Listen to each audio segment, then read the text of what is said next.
Siapa yang record? Oke, Bapak Ibu, sudah kita record. Assalamualaikum warahmatullahi wabarakatuh. Waalaikumsalam Salam warahmatullahi wabarakatuh. warahmatullahi Waalaikumsalam warahmatullahi wabarakatuh. wabarakatuh. Bapak Ibu yang kami hormati, apa kabar Anda hari ini? Baik. Alhamdulillah baik.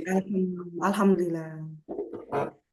Saya Rini Agustina yang akan menjadi moderator pada podcast kita hari ini. Pada kesempatan ini kita akan membahas topik yang sangat menarik dengan kasus peretasan data pada Pusat Data Nasional.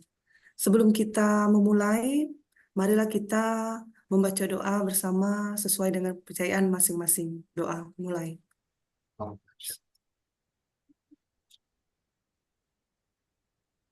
Amin. Selesai. Untuk membahas tema kita pada hari ini, telah hadir bersama kita beberapa narasumber.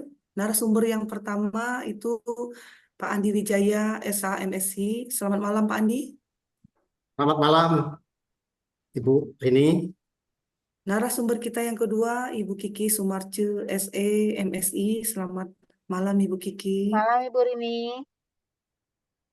Dan juga selain narasumber, kita juga mendatangkan dua orang pembahas. Yang pertama, Pak Subhan Haris, Apandi ST, MSI, dan Pak Topan Arno, SE. Selamat malam, Pak Subhan dan Pak Topan. Selamat malam. Malam Ibu Rini.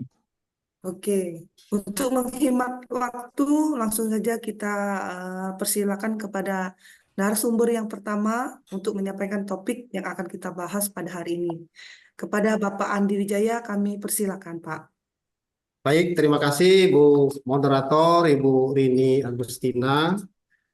Selamat malam, Bapak Ibu PKA 4, kelompok 4. Ada Pak Subhan, Pak Tovan, Bu Kiki ya, Pak Andi.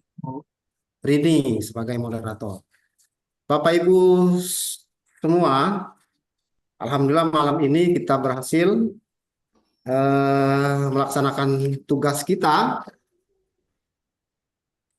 yang dimandatkan oleh pengampu ya atau pembimbing kita untuk membuat video podcast ya tentang kepemimpinan Pancasila, integritas dan bela negara. Nah, Bapak Ibu sekalian, dari tugas ini, jadi saya berusaha mencari artikel ataupun yang ada kaitannya menurut saya dan teman-teman semua. Nanti videonya akan saya putarkan. Sebelumnya akan saya sampaikan dulu tema video yang akan kita bahas pada malam hari ini. Adapun tema tugas kita, video kita malam hari ini adalah etika dan tanggung jawab. Ya, saya share dulu.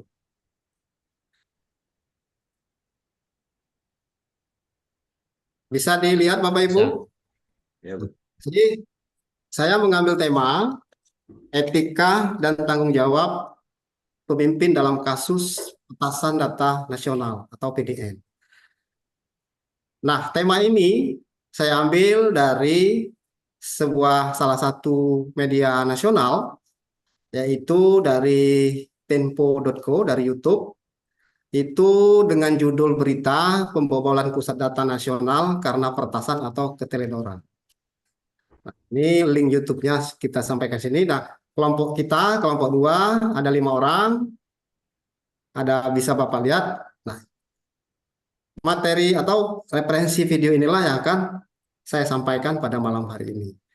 Nah, Bapak Ibu semua, nanti kita tonton dulu video ini yang sudah saya siapkan dan yang sudah kita sepakati dari beberapa video yang kita sharing tadi pagi. Jadi kita mengerucut di video dari media tempo.co. Baik Bapak Ibu, saya izin saya akan putar video ini. Nanti setelah kita tonton bersama, Nanti saya persilahkan dulu nanti Bapak Ibu, terutama yang pembahas maupun nanti moderator, dan Ibu-Ibu, Bapak Ibu semua, mungkin ada yang akan kita bahas atau kita dalami video tersebut kaitannya dengan tugas kita pada malam hari ini. Baik Bapak Ibu, selamat menyaksikan dulu Bapak Ibu. Nah, saya putar dulu.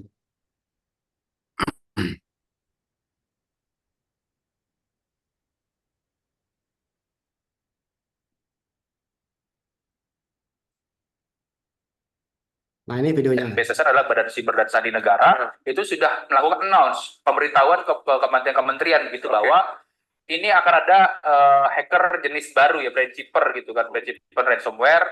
Kenapa ada pemberitahuan itu? Karena ada serangan di negara-negara lain. Ada data publik yang dibuat riset ya, yang dibuat oleh Universitas bergengsi di Amerika, MIT gitu, terkait indeks keamanan siber ya. Di situ Indonesia ada di peringkat ke-20 dengan poinnya hanya 3,4. Artinya apa dengan indeks atau poin 3,4? Buruk sekali. Narasi pemerintah kita diretas. Tapi benarkah itu diretas? Apakah ada faktor keteledoran atau kecerobohan dalam hal pengelolaan data atau keamanan digital kita nih? Pertama, kalau misalkan diretas itu dampak ya.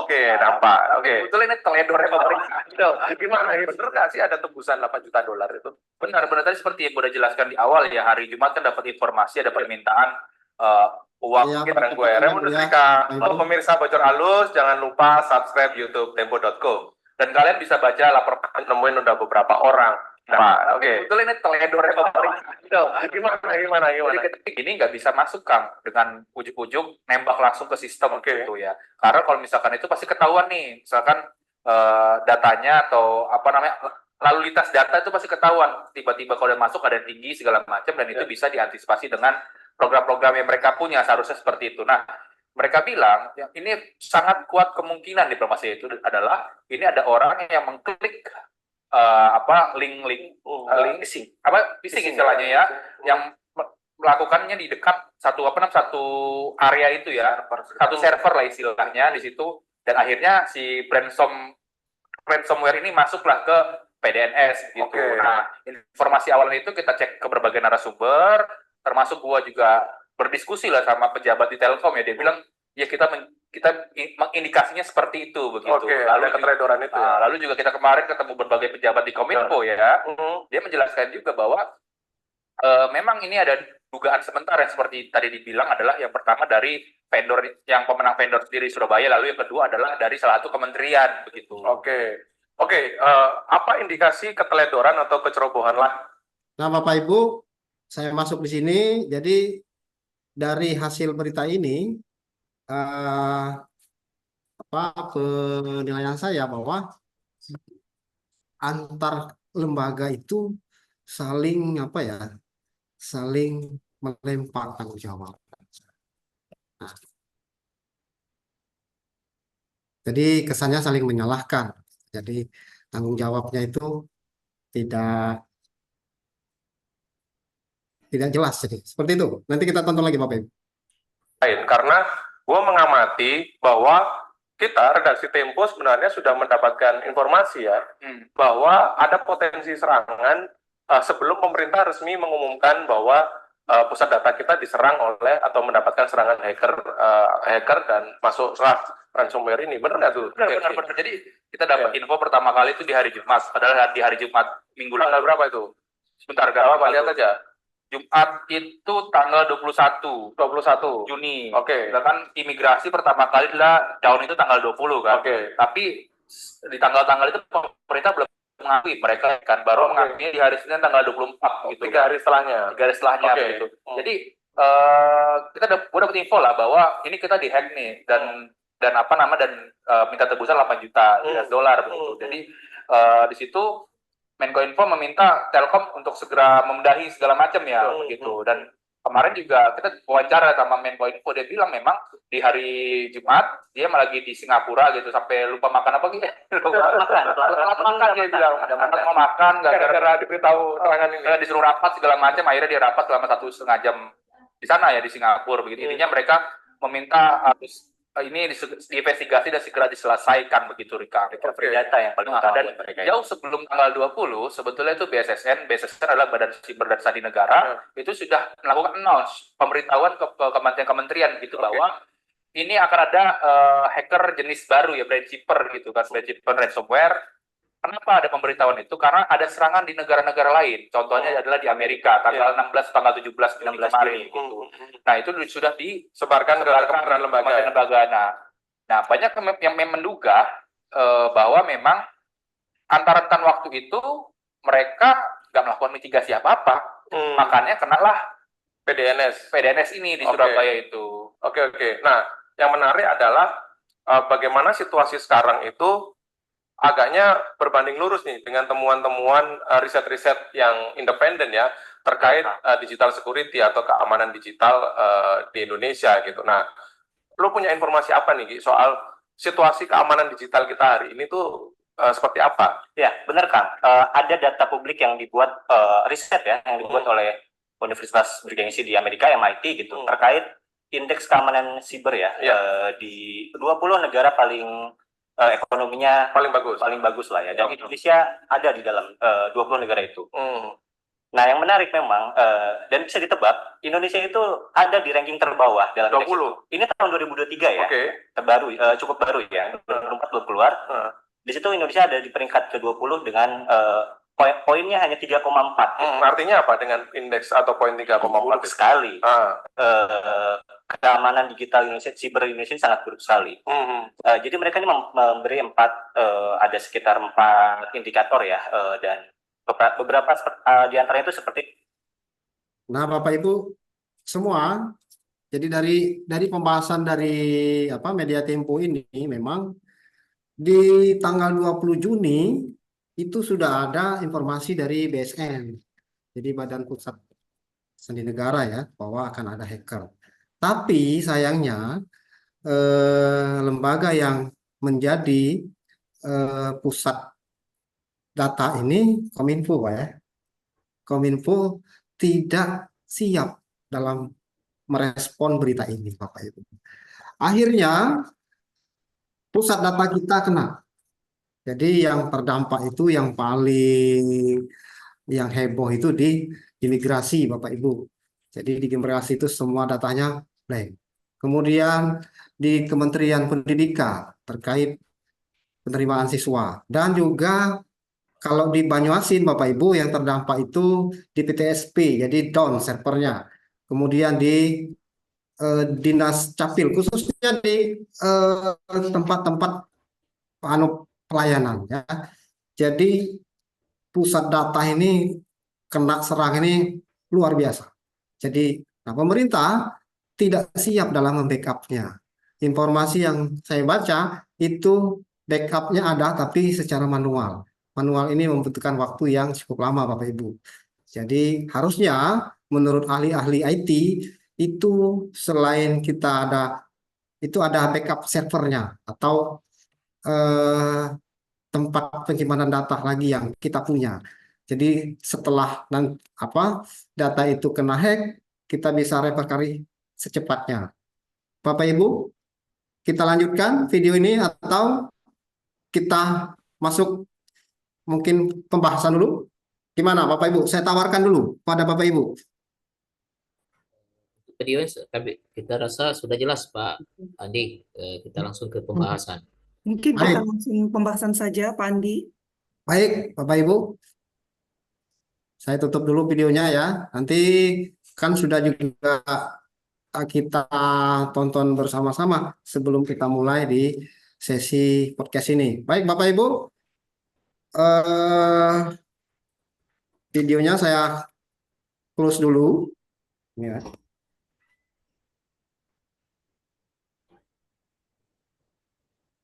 Saya close dulu. Nah, nanti Bapak Ibu, kawan-kawan semua, kita sharing saja. Jadi kaitannya video ini dengan tugas kita di kelompok 4 ini terkait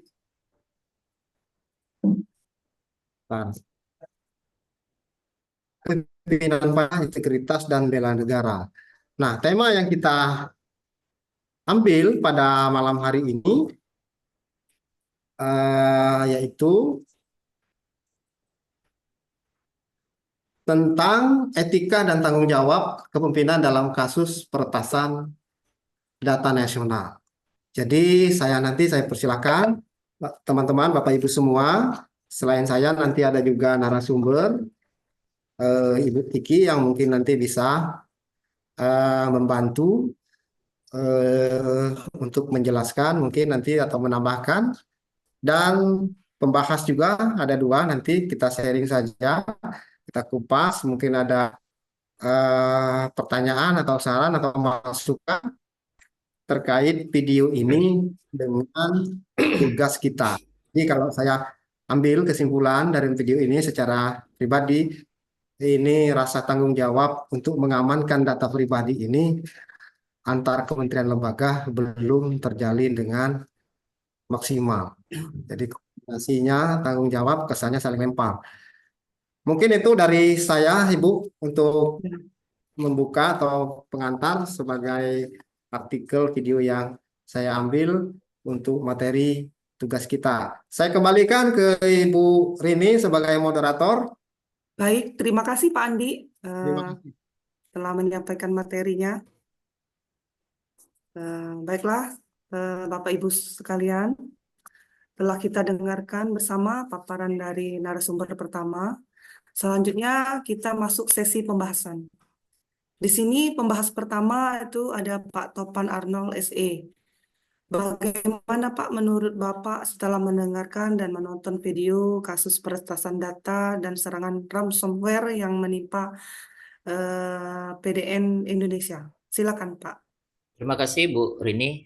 Kasus peretasan data dan serangan ransomware yang menimpa Pusat Data Nasional atau PDN Indonesia pada 20 Juni 2024 adalah peristiwa yang mengundang perhatian serius dari berbagai kalangan, termasuk pemerintah, ahli keamanan cyber, serta masyarakat luas. Pemerintah tampaknya saling lempar tanggung jawab, menunjukkan kurangnya koordinasi dan kesadaran akan pentingnya tanggung jawab kolektif.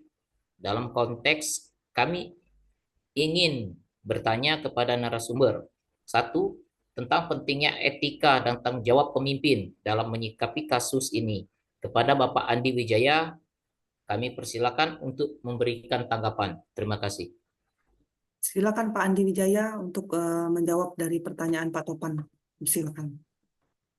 Baik, Bu Rini dan Pak Topan, ini kita tampung dulu atau langsung saya jawab nih Pak Topan?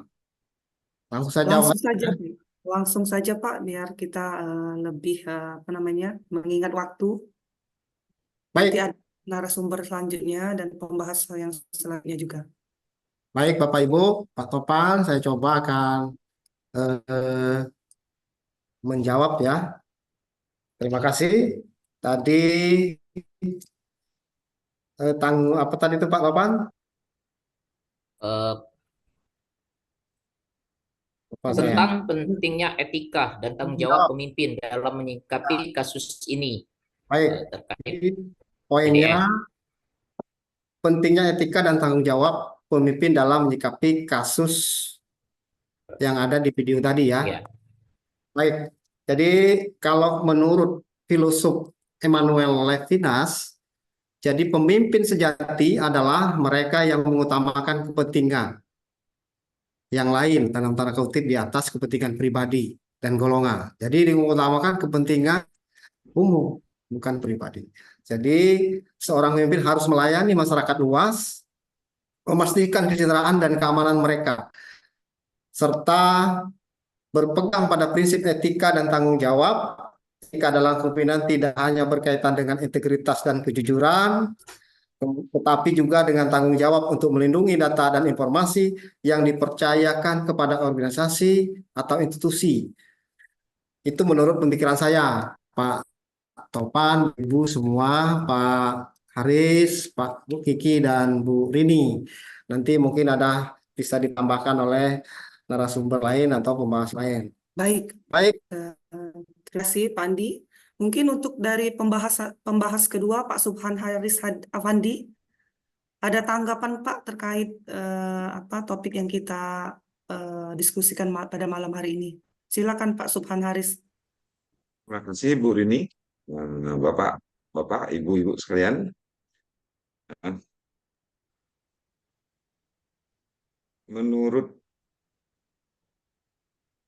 Jadi saya hanya ingin menyampaikan bahwa menurut Pak Andi, seorang pemimpin tidak hanya beretika sebagai pemimpin, tapi juga harus bertanggung jawab terhadap apa yang telah diamanahkan kepadanya dan institusi dan institusinya. Apalagi kaitannya dengan keamanan dan data nasional yang juga terkait dengan keamanan nasional. Mungkin pertanyaan selanjutnya saya sampaikan ke Ibu Kiki Sumarce. Di era digital ini, keamanan cyber menjadi bagian integral dari etika kepemimpinan. Menurut Ibu, apa yang bermasalah dengan etika kepemimpinan dalam kasus peretasan PDN ini, Bu? Terima kasih. Baik, Bapak, saya coba beri masukan sedikit atau pendapat sedikit dari saya. Kalau menurut saya sih, setiap pemimpin itu harus berkomitmen untuk melindungi data negara dengan berbagai cara, termasuk harus mengambil langkah pencegahan yang proaktif, serta segera merespon dengan cepat ketika terjadi insiden seperti yang terjadi saat ini. Namun, kalau kita lihat, posisi sekarang malah sebaliknya. Para pemimpin saling melemparkan tanggung jawab terhadap terjadinya kejadian yang menimpa PDN ini.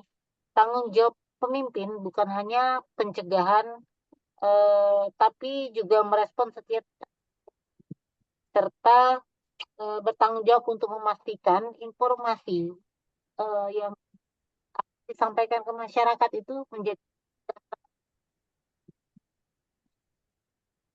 masyarakat percaya pada pemerintah. Itu Bapak. Oke, terima kasih. Mungkin dari pembahas pertama Pak Topan boleh ditambahkan.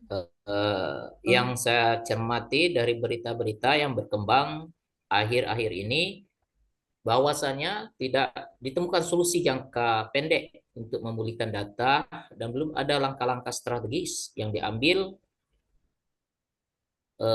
Menurut Pak Andi Wijaya, kalau Bapak sebagai pemimpin, langkah-langkah apa yang akan Bapak lakukan untuk pemecahan masalah jangka pendek dan ke depannya supaya tidak terjadi lagi peretasan PDN ini? Terima kasih. Kami persilakan Pak Andi. Baik Pak Topan, terima kasih Bu Kiki ya, yang juga menjadi narasumber kedua pada malam hari ini. Tadi sudah membantu menjelaskan terkait pertanyaan Pak Subhan. Baik Pak Topan, sayangnya saya ini bukan seorang latar belakang IT Pak Topan. Saya ini sarjana hukum. Jadi tapi saya akan menyikapi hal ini menurut pandangan saya sebagai pemimpin. Seolah mungkin nanti ke depan kita semua akan menjadi pemimpin. Ya, syukur-syukur jadi kepala dinas di dinas masing-masing. Nah, sebagai pemimpin, cara yang paling tepat menurut saya adalah bernegosiasi dengan hacker. Ya. Untuk mengembalikan data-data yang mereka retas dalam konteks peretasan PDN. Ini berarti mengambil semua langkah-langkah diperlukan untuk melindungi data publik dan memastikan bahwa insiden serupa tidak terjadi lagi.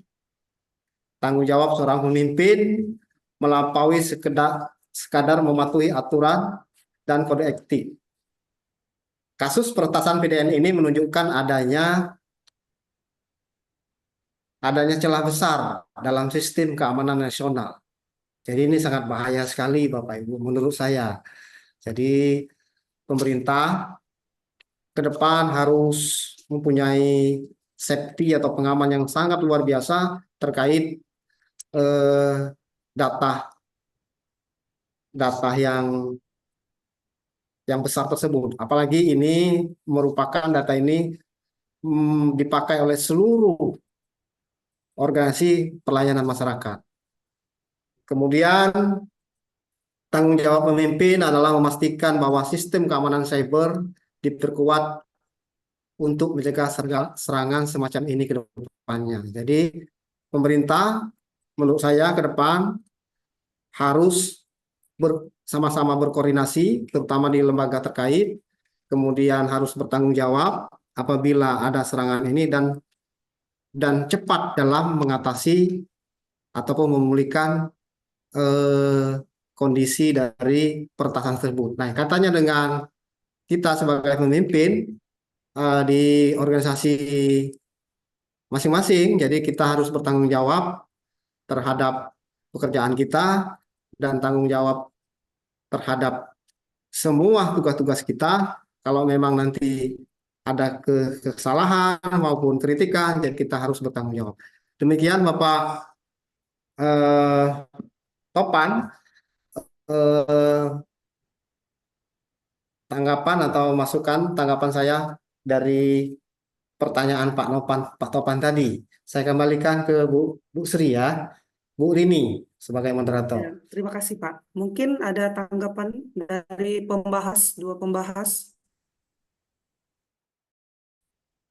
Baik, Bu. Ya, Mungkin Pak Subhan Haris Afandi, Pak, ya. tanggapan Terima Pak. kasih, Bu. Silakan Pak. Nah, mungkin ada beberapa tanggapan.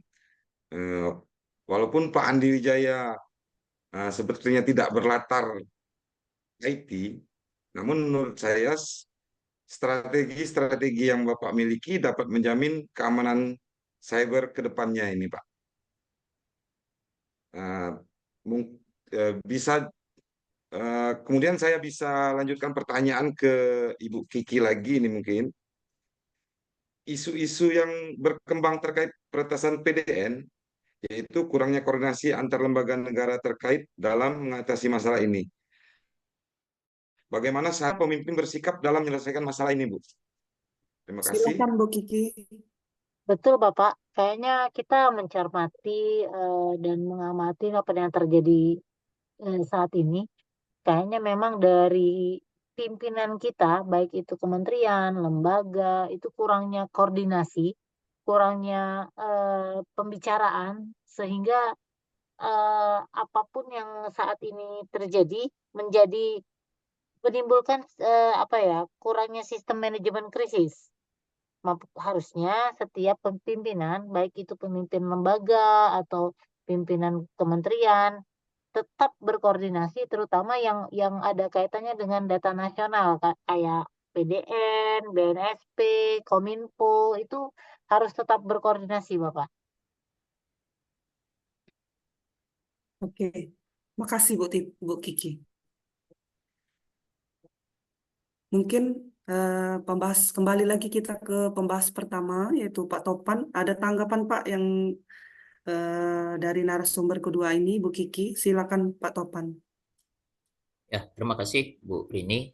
Memang seharusnya pemimpin yang ideal harus mampu bekerja sama dengan lintas sektor dan lembaga terkait dalam menyelesaikan masalah. Terkait dengan komitmen dalam menyelesaikan masalah tersebut, seorang pemimpin dituntut mampu menyelesaikan masalah tersebut. Apa tanggapan Bapak Andi Wijaya mengenai komitmen pemimpin ini? Terima kasih. Baik Pak Topan, jadi kalau menurut saya pemimpin itu harus memiliki komitmen yang kuat dalam hal peretasan ini.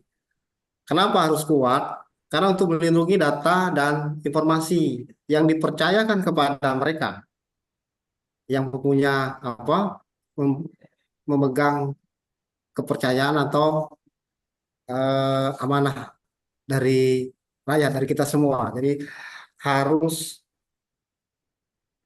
melindungi data dan informasi yang dipercayakan. Kemudian serta berani untuk bertanggung jawab, Pak. Jadi termasuk kita nantinya kalau dipercaya nantinya, insya Allah mudah-mudahan jadi pemimpin, harus berani untuk bertanggung jawab atas tindakan kita. Jadi jangan takut-takut.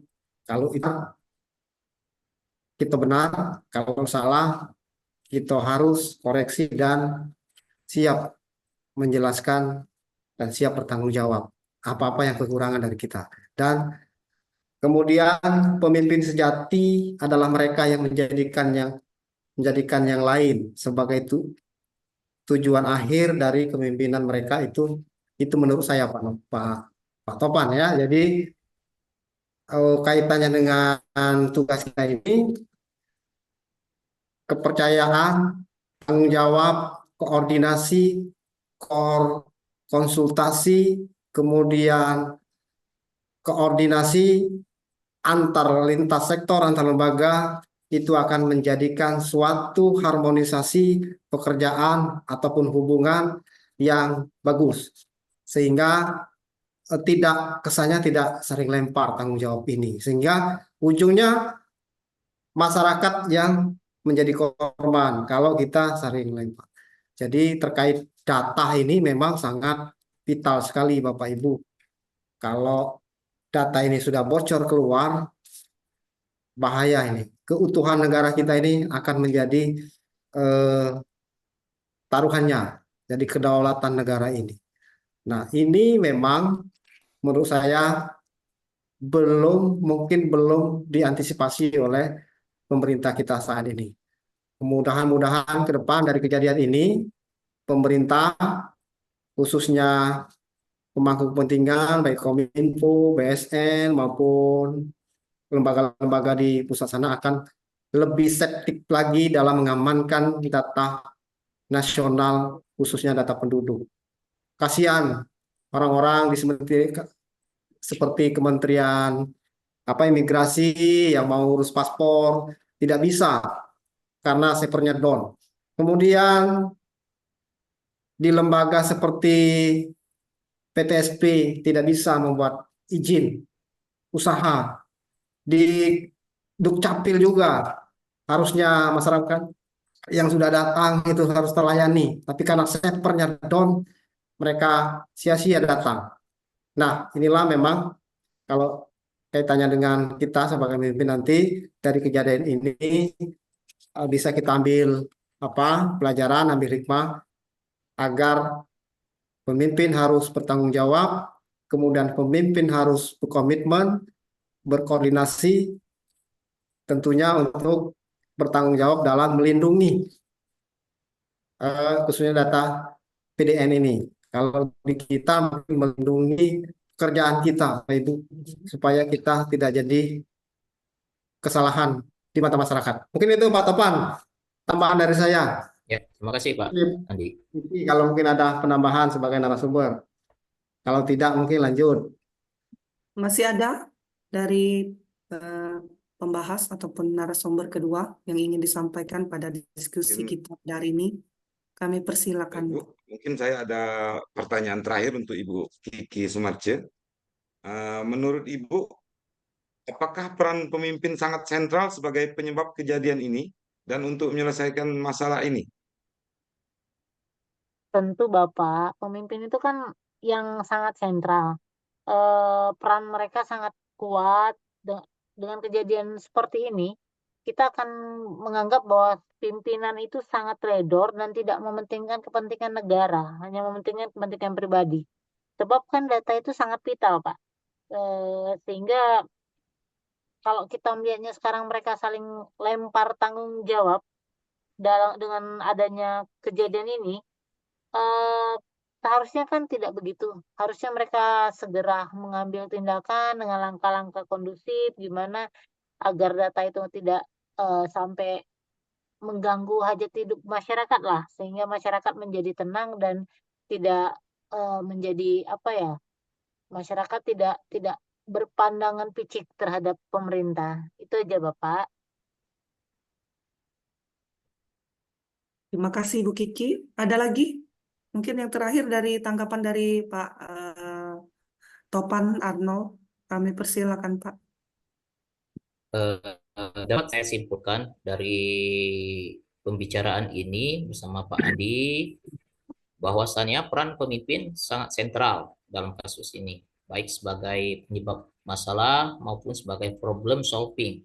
Ada baiknya jika pemimpin tidak saling menyalahkan dan mengambil langkah-langkah cepat, tepat terkait data nasional ini, dan pada akhirnya kita sampai di penghujung podcast kita pada sore hari ini. Selanjutnya saya serahkan kepada moderator. Terima kasih. Baiklah, terima kasih Bapak Ibu sekalian untuk diskusi kita pada hari ini, sangat menarik sekali. Kita membahas dengan tema etika dan tanggung jawab pemimpin dalam kasus peretasan data pada Pusat Data Nasional.